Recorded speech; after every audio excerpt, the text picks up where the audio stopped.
다시 2편을 시작해 보겠습니다.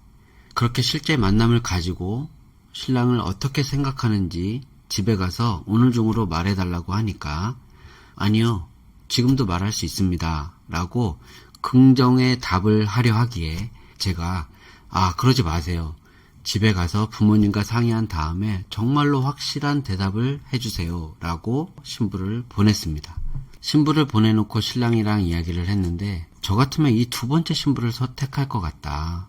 한국말도 잘하고 인물도 첫 번째 신부보다는 낫고 성격도 그렇게 모난 성격은 아니고 여러모로 괜찮은 것 같다라고 말씀을 드렸더니 신랑분도 그렇게 생각을 하고 있었습니다. 단지 첫 번째 만났던 신부에게 너무 미안하다라고 이야기를 하더라고요. 미안한 마음을 가졌을 때 이 미안함 한 번으로 된다.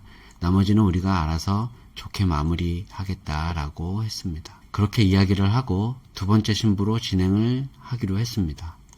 대신 두 번째 신부가 한국말도 잘하고 인물도 괜찮고 무엇보다 호치민에서 회사를 다니고 있기 때문에 적어도 6개월가량은 혼인신고 없이 지켜보자. 2주 후에 와서 약혼식을 한 다음에 어차피 3, 4, 5월달까지는 신랑분이 바빠서 들어올 수가 없다고 했으니 6월에 전통 결혼식을 하면서 혼인신고를 하기로 하자라고 이야기를 했습니다. 신랑도 동의했고 그 정도면 충분히 알아갈 시간이 된다라고 판단을 해서 좋게 마무리를 짓고 저는 집에 왔습니다. 제 아내에게 첫 번째 신부는 보내고 두 번째 신부랑 진행을 하자라고 하니 제 아내가 막 화를 내는 겁니다. 도대체 왜 자기 말을 안 듣냐.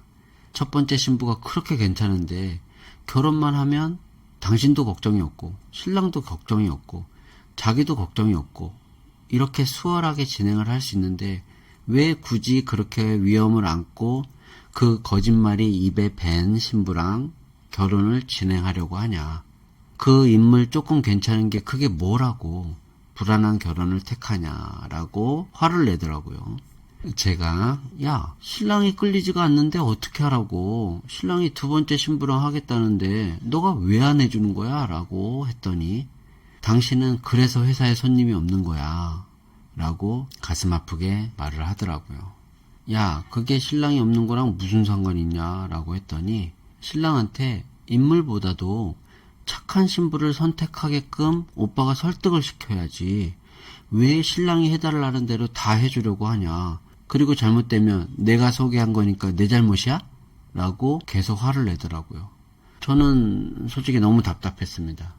좀 전까지 신랑이랑 이야기를 다 끝내놓고 저는 차선책으로 그래 불안하니까 6개월 동안 우리가 신랑이랑 서로 신부를 지켜보자고 한 거니까 그 전에는 혼인신고 안 할 거야 라고 이야기를 했는데도 제 아내는 6개월까지 가지도 않아 라고 이야기를 하더라고요.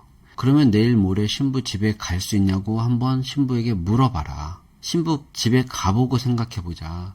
그 부모님을 만나면 알 수 있겠지라고 했었습니다. 신부에게 물어보니까 가능하다고 했고 모레 집에 가자고 연락이 왔습니다. 내일은 회사 출근해야 되니까 안 되고 그래서 저와 신랑은 다음날 신부 집에 갈 때 가지고 갈 선물도 사고 나름 들떠 있는데 그날 저녁까지 신부와 연락이 안 되는 겁니다.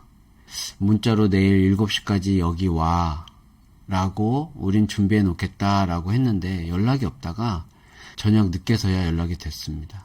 그것도 문자로 미안해요. 내일은 부모님께서 아직 신랑을 만날 준비가 되어 있지 않습니다.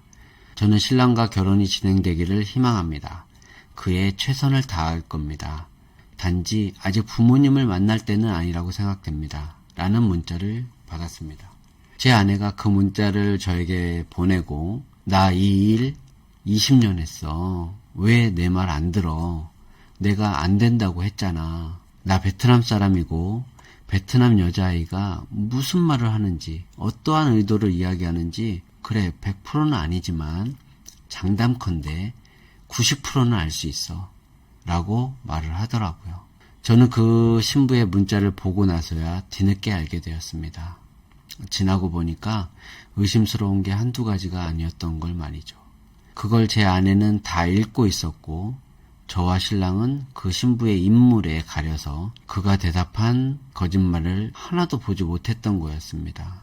저는 아내에게 아무 말 하지 못했고 이 상황을 신랑에게 어떻게 말해야 되나 하고 고민하면서 멍하니 있었는데 빨리 신랑이랑 저녁 먹고 와 라고 아내가 말을 해서 문자를 보냈습니다. 저녁은 맛있는 걸 먹기로 했었는데 신랑분에게 간단히 치맥이나 한잔 하시죠 라고 하고 잘 마시지도 못하는 맥주를 4잔이나 마셔가면서 어렵사리 신부에게 연락 온 지금의 상황을 말씀드렸는데 의외로 신랑분은 별스럽지 않게 뭐 잘 됐네요 라고 하면서 다시 다른 신부 소개받으면 되죠 라고 말씀을 쿨하게 해주셔서 이야기를 마무리 지었습니다.